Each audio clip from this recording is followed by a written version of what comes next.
daria início imediatamente ao debate. A palavra agora está no auditório. Se não querem ouvir falar mais, façam perguntas.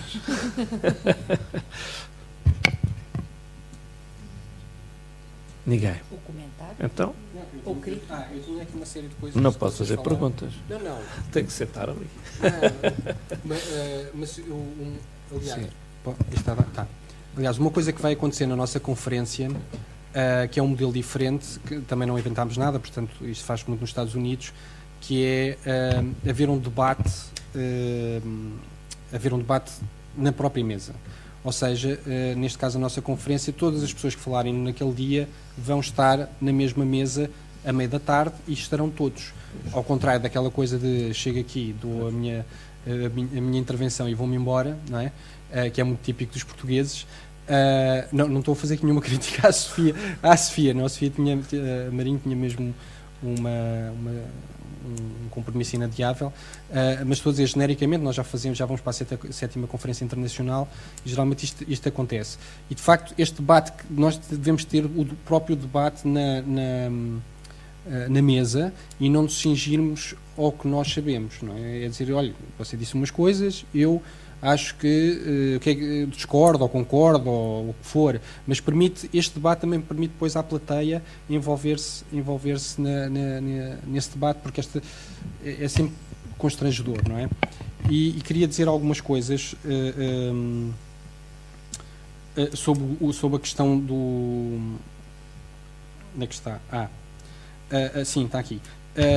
Uma das coisas que nós assistimos, e eu falei nisso numa formação do SES, de facto nós enquanto assistimos durante os últimos 30 anos as mulheres entrarem no mercado de trabalho, e por isso eu falei aqui de maior participação em termos de taxa de atividade feminina, o que nós assistimos também ao contrário, ou seja, um movimento contrário, que é dos pais pais homens, quererem participar mais nas atividades da família. Falo não só do envolvimento parental, mas também da questão das tarefas domésticas, apesar de existir uma diferença, os dados da Sociologia da Família demonstram isso, uma diferença entre o envolvimento nas tarefas domésticas, portanto continua a haver ainda uma desigualdade significativa, mas nos cuidados aos filhos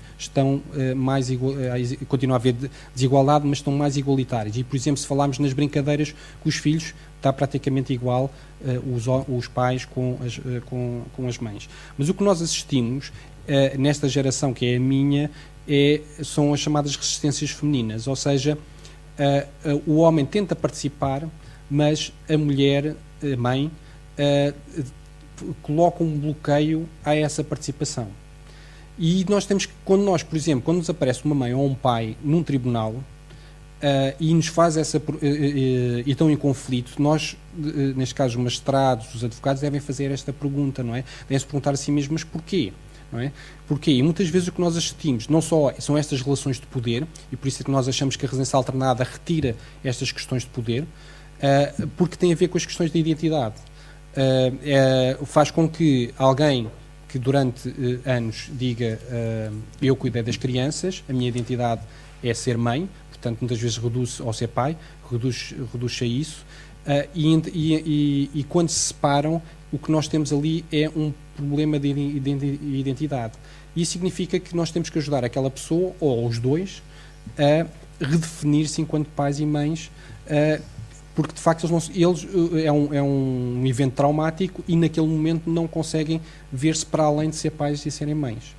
E portanto, principalmente nesta questão das resistências femininas, e acho que como só cá estão dois homens aqui na sala, eu acho que é muito evidente coisas tão simples como se o pai vai, nem que seja lavar a louça, a mãe vai lá ver se está bem lavada, por exemplo.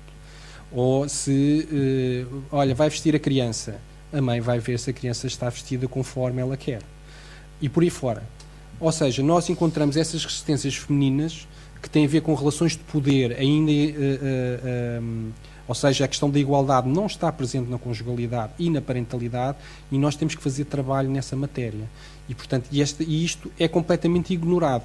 E quando nós não olhamos para isto, destas relações de poder que existem no seio da conjugalidade e da parentalidade, que têm a ver com a questão da identidade, porque, reparem, nós no passado, há 40 anos atrás, não tínhamos problema. A identidade do homem enquanto pai era provedor.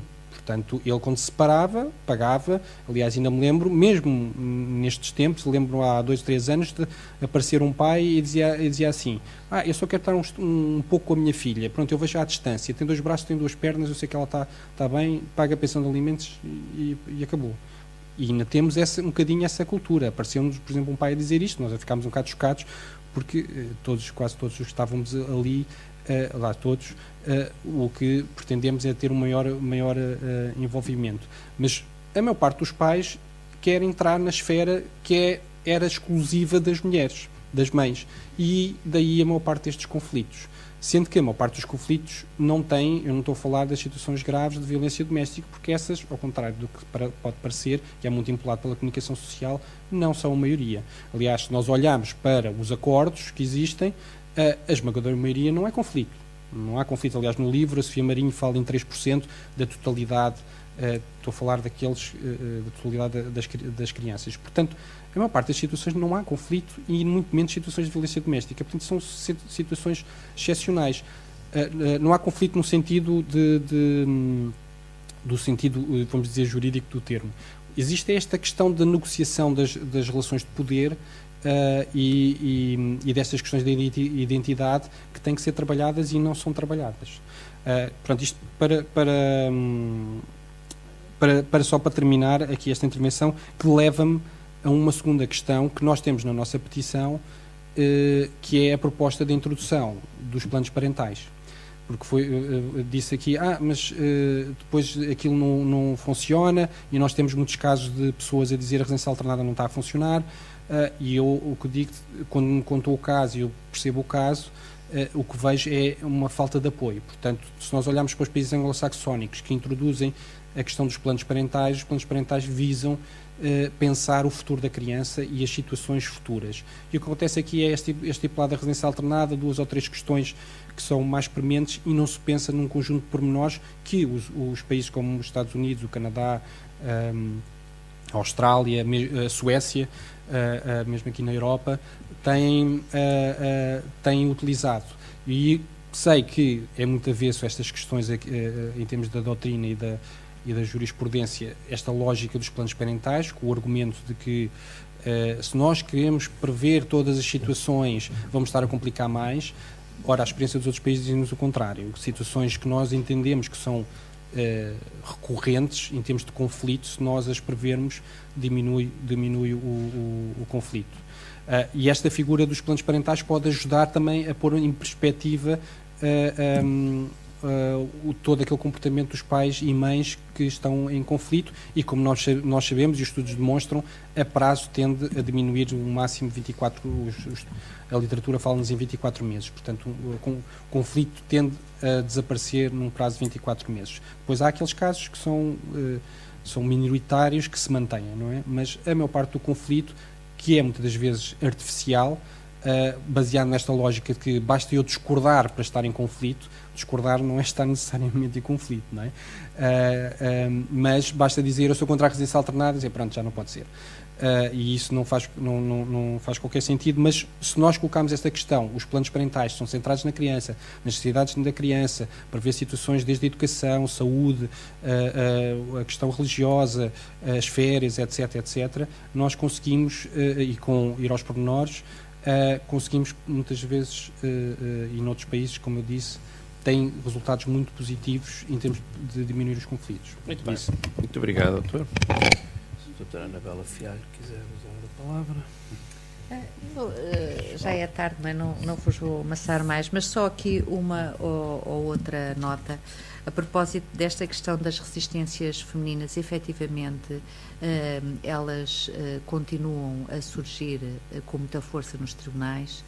E eu aqui concordo inteiramente com várias coisas que o Sr. Dr. Luís Silva disse. Eu acho que também é nosso papel no tribunal desconstruir estas resistências? Porque é que nós vemos muitas vezes? Muitas vezes vemos as mães, sobretudo as mães, que reclamam dos pais, que não querem saber, que não querem fazer, que não querem colaborar, que não querem participar, mas a seguir o pai diz: mas eu quero, então vamos fixar um regime de residência alternada. Nem pensar.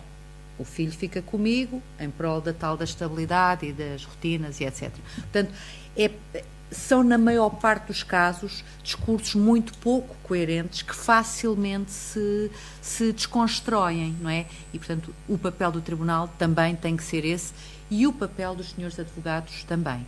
Eu aqui, também quanto a esta questão, estou inteiramente de acordo com o que disse. Eu acho que o papel dos senhores advogados nesta área é absolutamente fundamental. Não gosto de ouvir, porque não me revejo, mas admito que existam essas práticas, não gosto de ouvir o senhor doutor dizer que, e não é uma crítica ao que está a dizer, não gosto de ouvir, já expliquei, porque não me revejo. Não gosto de ouvir o senhor doutor dizer que as magistraturas não são receptivas ou não estão receptivas à diversidade. E devo dizer-vos, e isto para ir de encontro ao que disse o Sr. Luís Silva, e para vos dizer que é um trabalho que tem que ser de equipa, que temos que caminhar juntos, que é das coisas que mais nervosa me deixa numa conferência de pais, é que um senhor advogado me diga: vamos fixar o regime que é habitual. Fico nervosa e a transpirar. E pergunto a seguir: mas o que é habitual? Estas pessoas, como é que vivem? O que é a vida delas? Quais são os horários de trabalho que têm? Onde é que moram? Onde é que estão as escolas? Que filhos é que têm? Vamos lá falar destas pessoas. O que é isso do que é habitual? E referem-se normalmente ao que é habitual como o fim de semana de 15 em 15 dias e o Natal alternado e pronto, e está arrumado o assunto. E, portanto, há de facto um caminho longo a percorrer, temos que percorrê-lo em conjunto, cada um de nós, operadores, e aqui incluo também os senhores psicólogos e os técnicos da área social, têm um papel importantíssimo a desempenhar e é do conjunto do trabalho e de boas práticas de todos estes profissionais que certamente chegaremos a resultados muito melhores. E que passarão certamente pelo diminuir do conflito, pelo apaziguamento, porque é esse esforço que também temos que fazer enquanto profissionais numa área tão sensível como esta da família e das crianças, desde logo pelas consequências a médio e longo prazo que daqui resultam, não é? Obrigado, doutora Anabela Fialho. Se mais ninguém quiser usar a palavra, eu iria encerrar os trabalhos. Então, pode fazer diretamente. Eu ia sugerir, quando usarem da palavra, dizer o nome e a profissão. Sim, consegue, tem que falar um pouco mais alto. Sim. Queria só colocar aqui, não sei, alguma reflexão. Uma delas é relativamente à guarda alternada, residência alternada, em que depois, e enfim, estamos nós nas comissões, às vezes com maior proximidade, acabamos por nos aperceber que há de facto ali um uso quase como se fosse do fiel depositário do tempo do pai e do tempo da mãe, mas na prática o menino ou a menina fica entregue à avó ou ao avô, porque o pai ou a mãe estão profissionalmente ocupados. E depois ouvimos as pessoas a dizerem: bom, mas então era para isto, afinal foi para isto que fixámos aqui a residência alternada, se era para estar mais tempo com a mãe, porque é que quando a mãe não pode, e posso eu, que sou o pai, neste momento profissionalmente até tenho disponibilidade, não fica a criança comigo? E eu fico, obviamente, sem resposta. Pronto, se foi este o regime que escolheram, é este o que está instituído. Depois, também nos temos percebido que existe, se calhar, cada vez um maior número de situações de conflitos parentais que podia fazer crer que neste caminho que estamos aqui a fazer e que parece apontar para uma solução, não sabemos quando, mas enfim, desta reflexão, talvez venha a ser de uma residência alternada como regime regra, digamos assim.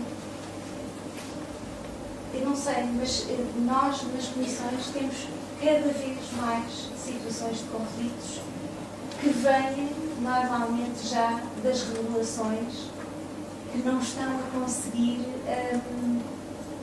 resolver, diminuir, etc. Que vai um bocadinho na linha daquilo que a doutora acabava agora de dizer, de as pessoas chegam ao tribunal e disse é fácil desconstruir, com meia dúzia de palavras conseguimos desconstruir o discurso das pessoas e demonstrar-lhes que às vezes não é bem assim. Deu aquele exemplo concreto da fixação de uma solução, quando o homem diz ele não quer saber, e depois nós convidamos a que haja então aqui uma partilha maior e a senhora diz imediatamente, mas isso eu não quero porque eu quero que me identifiquem.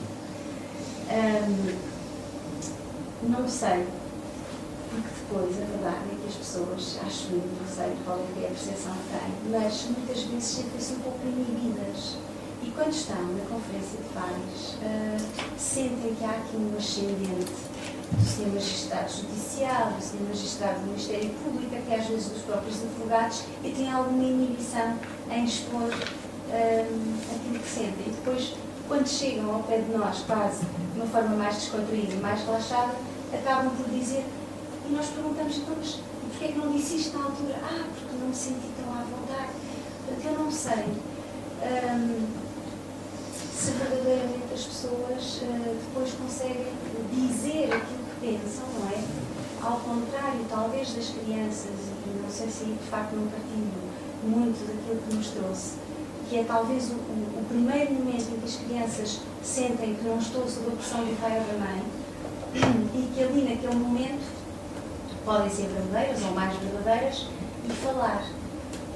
Depois ainda sobre as questões da violência doméstica, e acho que falámos aqui, ou não falámos quase nada, e a doutora trouxe-nos aqui alguns exemplos, enfim, da sua atividade, mas nenhum deles continha aqui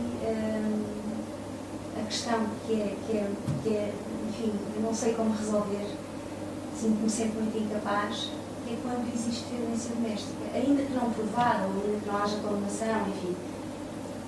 Não sei, é isto que eu deixo aqui um bocadinho à reflexão. Quer-se dizer alguma coisa? A ver se consigo aqui. Disse muita coisa, não é? Disse, eu vou tentar dizer algumas coisas que possam ser relevantes ou que consiga também transmitir a minha perspectiva relativamente a alguns dos pontos que referi. Podemos começar aqui, não, podemos começar por aquela questão que referiu e que diz respeito ao facto de as pessoas poderem, algumas, sentir-se intimidadas. Isso pode acontecer, isso acontece. Eu também acho que é importante que os magistrados estejam despertos. É importante duas coisas. É importante que os magistrados estejam despertos para essa possibilidade.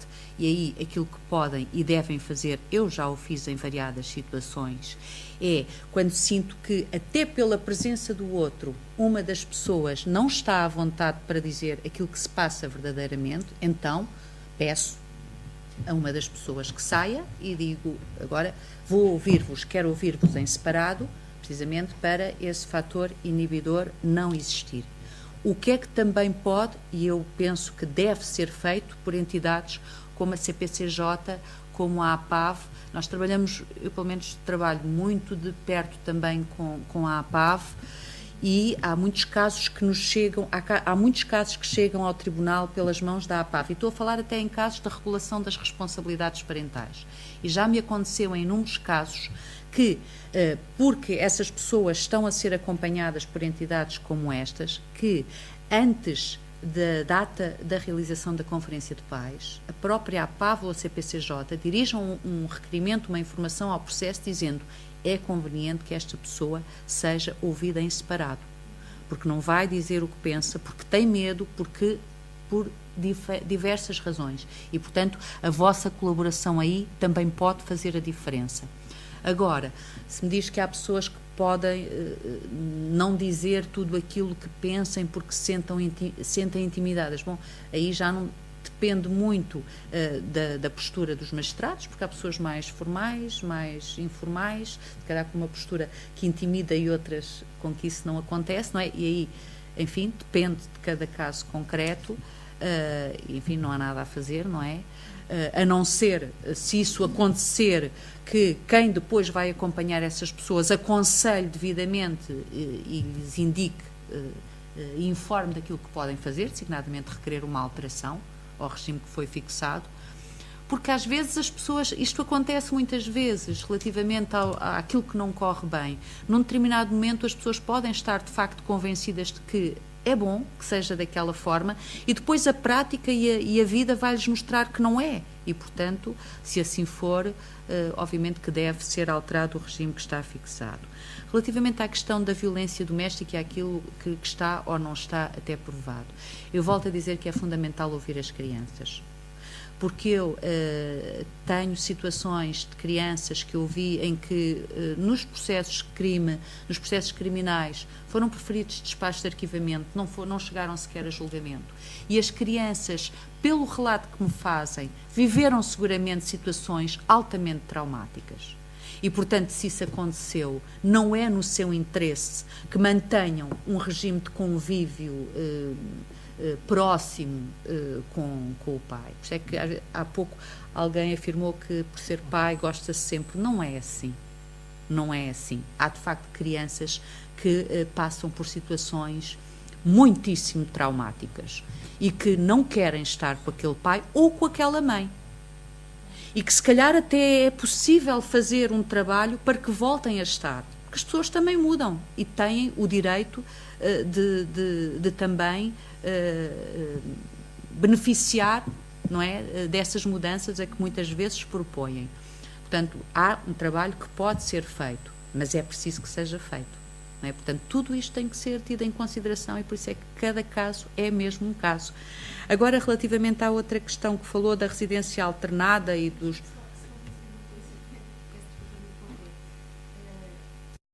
A questão que está a colocar é muito interessante e também, pronto, aqui é só da minha experiência pessoal, não sei se isto é uma regra, não faço ideia.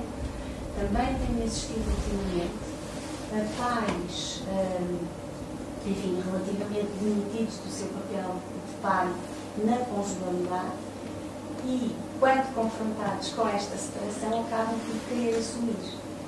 Pelo contrário, as senhoras que viram toda a vida ou toda a conjugalidade em que os homens não se quiseram envolver, de repente, e acho que também é legítimo e humano, sentem, mas se ele nunca quis saber, agora de repente está a pedir uma guarda alternada. E o que eu sinto é que estes homens querem mesmo isto, sim, querem mesmo mudar. E o que fazer aqui? É sinal de enxaminhar alguma coisa mudou, porque quem é que está a ficar estático? É. Olhar para as coisas com naturalidade. Há uma escritora, sim, é muito interessante, a Alice Walker, a escritora norte-americana que escreveu A Cor Púrpura, ela tem uma frase que eu acho que define muito bem isso e vai de encontro ao que está a dizer. A razão pela qual as pessoas desistem dos seus direitos é porque julgavam que não os tinham. Não é? E de facto, relativamente a esta, era por isso que eu dizia há pouco no início da minha intervenção que os pais mudaram. Eu estou convencida que a grande maioria dos pais, a motivação da grande maioria dos pais que chega a tribunal e luta por uma fixação de um regime de residência alternada, a sua motivação é sincera, é aquilo que quer efetivamente porque considera que é bom para si e para os seus filhos. Mas pronto, é como dizia também o doutor, as mentalidades, não é só o direito, são as mentalidades demoram a mudar, não é? As revoluções nesta área das mentalidades demoram o seu tempo.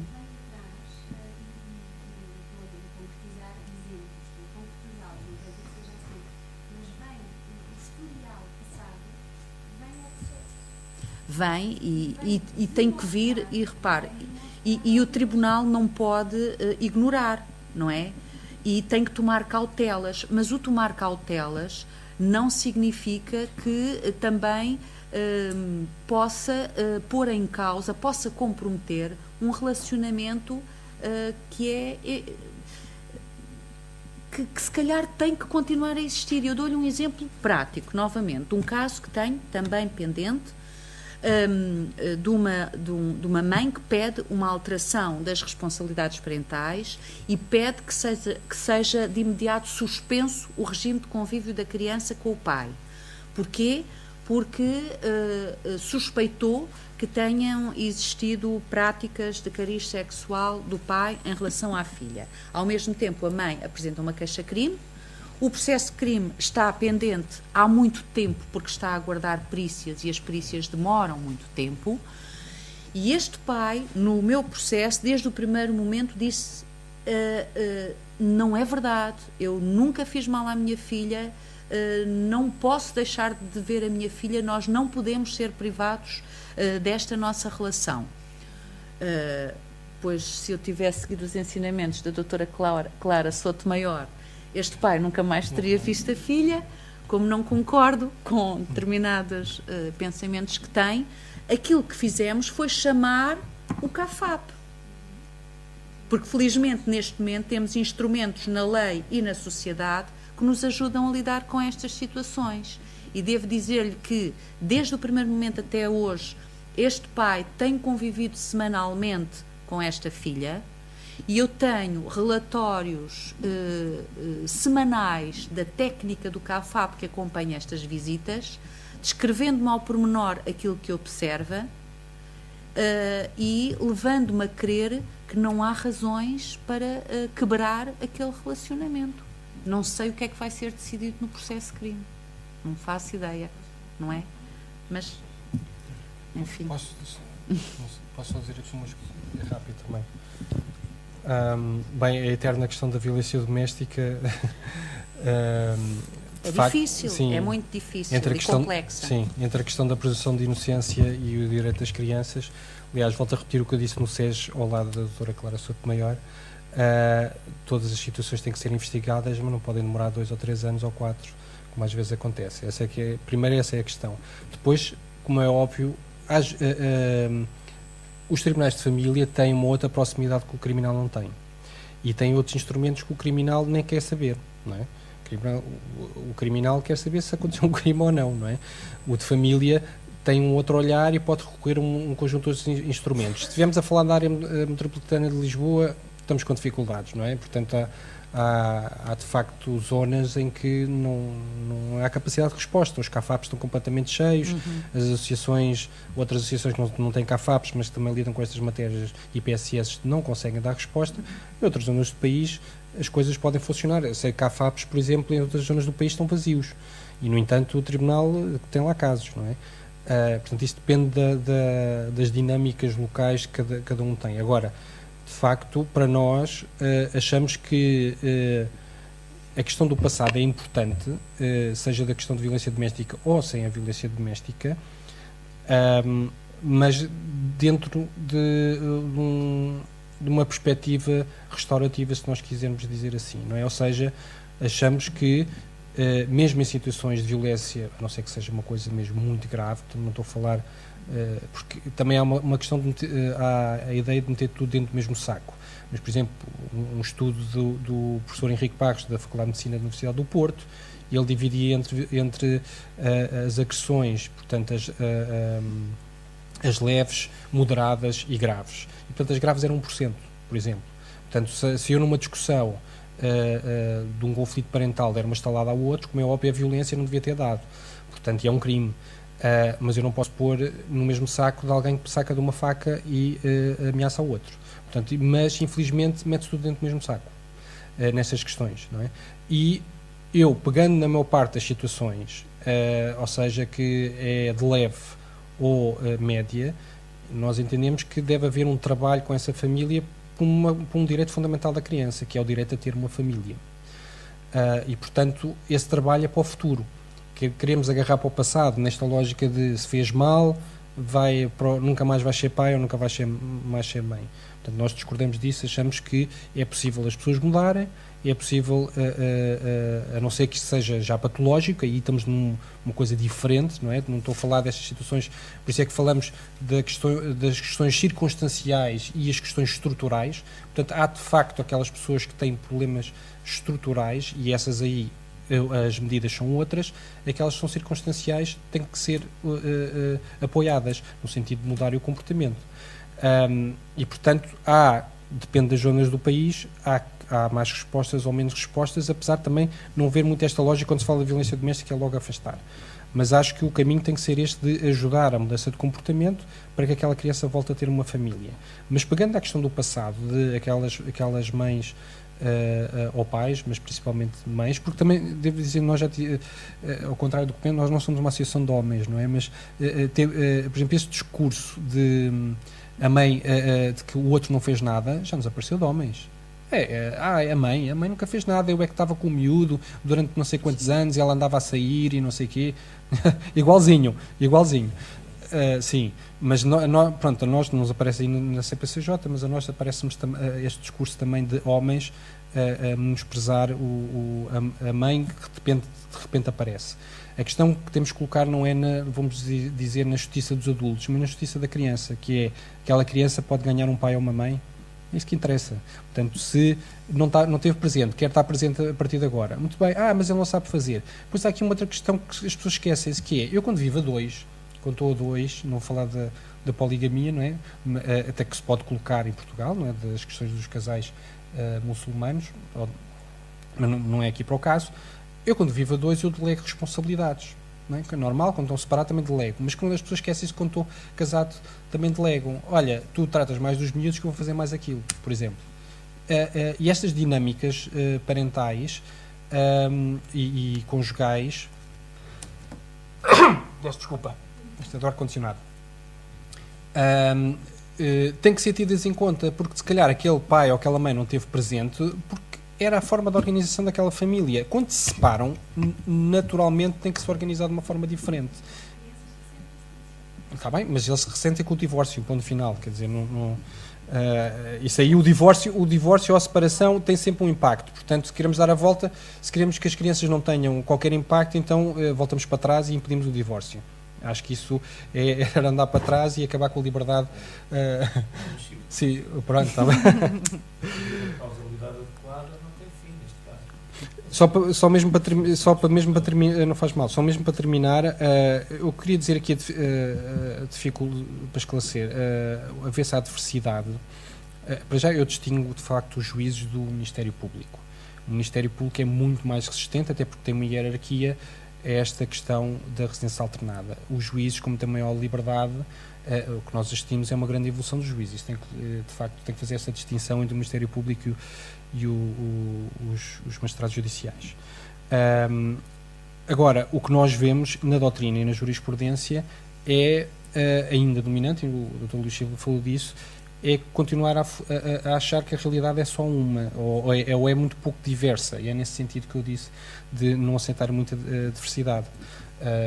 Ou seja, continua grande parte dos seus colegas mais acima, apesar de começar a mudar. Aliás, o Acórdão que citou de 2017 demonstra isso, e há outros também mais recentes. Sim. Mas ainda a maioria, nós temos até no nosso website todos os acórdãos referentes às matérias, estas matérias da residência alternada ou da guarda partilhada, na altura que se falava, e se quisermos pegar, a maioria ainda é contrária a esta realidade, e quem fala disto fala de outras realidades. Portanto, ou seja, ficam muito fechados naquilo que conhecem e não naquilo, não procuram saber mais, vamos dizer assim. Pronto. Não é no sentido de a crítica, até se quisermos, para nós é mais até do Ministério Público. Nós assistimos muitas oposições do Ministério Público à residência alternada e não tanto até aos magistrados aqui na área metropolitana de Lisboa, porque depois há diferenças regionais. Se for para o norte vai encontrar maiores resistências, para o anterior, etc.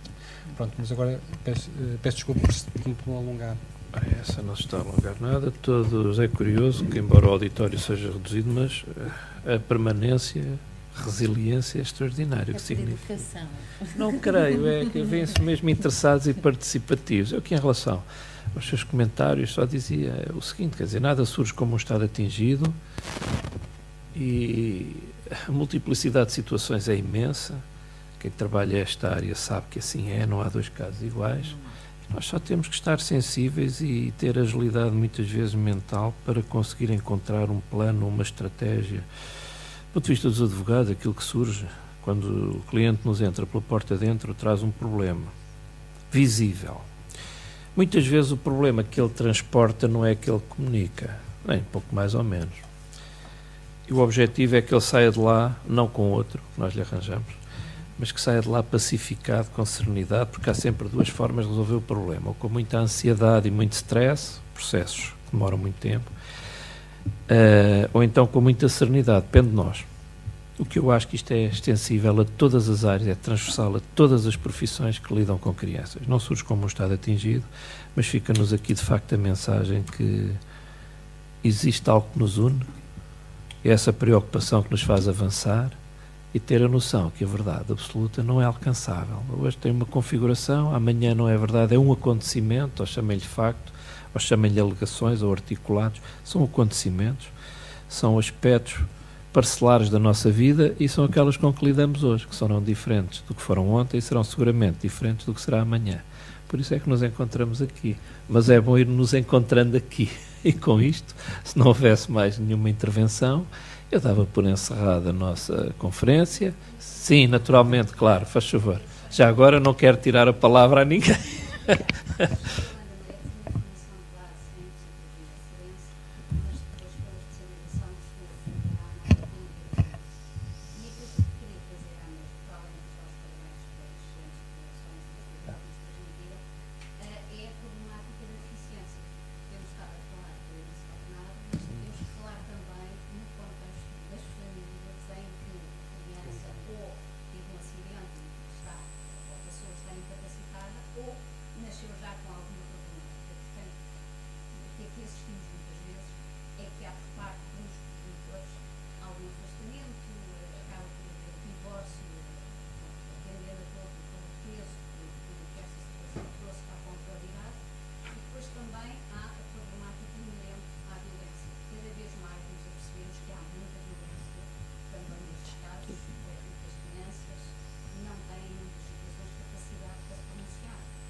Muito obrigado pelo contributo, sim, claro.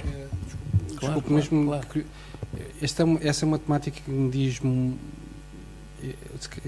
Aqui sou pouco racional e mesmo emocional, porque a minha irmã é uma pessoa com deficiência e sei exatamente o que é isso. Nós na associação já tivemos vários casos desses. E por incrível que pareça, havia conflitos sobre quem é que levava, por exemplo, à fisioterapia à criança, não é? Coisas assim do género. Ou seja, a criança já tinha as dificuldades todas que tinha e ainda tinha que apanhar, vamos dizer assim, com o conflito dos pais, levas tu, não levas, andavam com aquilo. E há situações de deficiência que de facto são muito complicadas, nomeadamente a questão da mobilidade, não é? Portanto, a questão da residência alternada, e como aqui foi dito e bem, também nós não defendemos a residência alternada para todos, tem que ser adaptado em função da realidade. Nem é 50-50, aliás, em termos teóricos, para se falar em residência alternada, será entre, uns falam em 33%, outros falam em 35%, mas pronto, vamos para 35% a 50% do tempo, mas há outras formas de envolvimento, por isso é que volto aqui ao conceito de envolvimento parental. Há outras formas de envolvimento parental. Até pode não haver pernoitas, apesar das pernoitas serem importantes, mas lembro sempre um caso de um pai que eu conheço, em que estava todos os dias com a criança, ia buscar a criança à escola, dava-lhe dava-lhe o lanche, dava-lhe o banho, jantava, e a mãe, como trabalhava até às quase 10, entregava a criança à mãe às 10 e só pernoitava os fins de semana 15 em 15 dias. Mas se nós formos a ver o tempo era bastante com aquele pai. Ou seja, em situações de pessoas com deficiência, se calhar temos que optar por situações dessa, principalmente quando temos dificuldades de mobilidade.